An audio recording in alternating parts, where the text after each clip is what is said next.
खबर तो नहीं पवंदी जो वाकई असां हिते टाइम गुजारियो।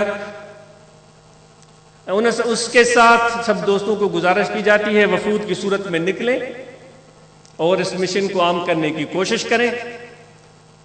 लंबे लेक्चर देने की जरूरत नहीं है, उनको खुदा के साथ उसकी तार जोड़ने की जरूरत है। जिक्र की दावत है, सोबत में लेकर आए। ठीक है, आप उनको बताएंगे, हो सकता है वो ऐसे लोग तो आते नहीं, मुझे पता है। उनको कुछ तो आप बताएंगे, भाई कुछ ग्रेड मिल जाएगा, कुछ ये भी हो जाएगा, वो भी हो जाएगा, भले कहें, लेकिन यहां काम जिक्र का होगा भाई, अल्लाह के जिक्र और उसकी मोहब्बत की। लेकिन अगर आप लारे लगा कर ले आते हैं तो लारे लगाए क्या फर्क पड़ता है, अच्छी तरफ ले आ रहे हैं।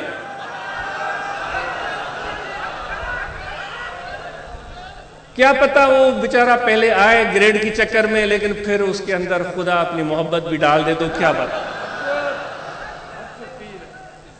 तो खूब लारे लगाएं, कोई बात नहीं। उनको भले आप खुदा की रहमत को देखकर जो भी उनसे वादा करना चाहे कर दें, वो अपने करम से दे देंगे, वो अपने करम से दे देंगे। भाई आप तबलीग खूब करें, दोस्तों को लेकर आएं, उनको बिठाएं, और ऐसे माहौल में बैठने से इंसान जरूर सीखेगा। ये नहीं कहा जाता कि ये हम मुकम्मल कोई पैगाम दे रहे हैं, एक छोटा सा काम कर रहे हैं, और बहुत सारे काम हैं जो करने हैं और आप और हमारी तरबियत के लिए होने हैं। बहुत सारी जगह हो सकती हैं जहां आप इस्तिफादा कर सकते हैं, लेकिन यहां जब हम आते हैं तो इस काम को बुनियादी अहमियत खुदा से हमारा तार जुड़ जाए। तो वो जिक्र की दावत यहाँ दिल है, खड़े बैठे लेटे सोए जागे, वजू हो या ना हो, सांस आता जाता रहे, तवज्जो दिल में रहे कि दिल जिक्र कर रहा है अल्लाह अल्लाह अल्लाह अल्लाह अल्लाह अल्लाह अल्लाह अल्लाह। मूंखे ख़बर आहे असांजो औरतूं हितां जो रहवासण उर्दू कोन थियूं सम्झनि, तव्हां सभिनी खे ज़िक्र जी इजाज़त आहे, तव्हां सभिनी खे ज़िक्र जी इजाज़त आहे। तव्हां ज़िक्र कयो अल्लाह अल्लाह अल्लाह अल्लाह अल्लाह अल्लाह।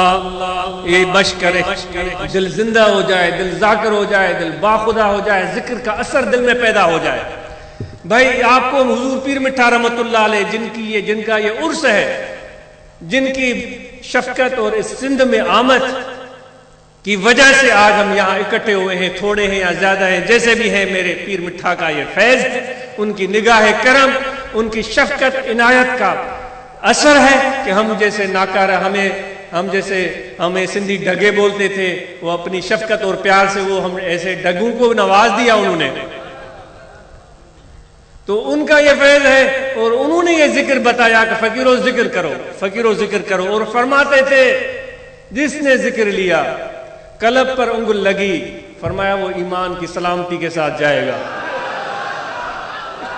ये तो भाई पक्की बात है, इसमें कोई शक नहीं। जो इस नाचीज ने बातें कही वो पता नहीं सही में हो या गलत, ये नाचीज कुछ नहीं कह सकता, लेकिन ये बात पक्की है जो हुजूर पीर मिठा ने फरमाई, जो जिक्र करेगा वो ईमान की सलामती के साथ जाएगा। इससे बढ़कर और क्या कामयाबी होगी। रहा आपके अनासरे अरबा, आपका रूह, और फिर शैतान भी आ जाता है, जिस बेचारे को सारा दिन हम लान तान करते रहते हैं, शैतान का काला मुंह हो जाए, शैतान का वैसा हो जाए, शैतान का वैसा हो जाए। अच्छो मुंह दसा जो पांचो मुंह,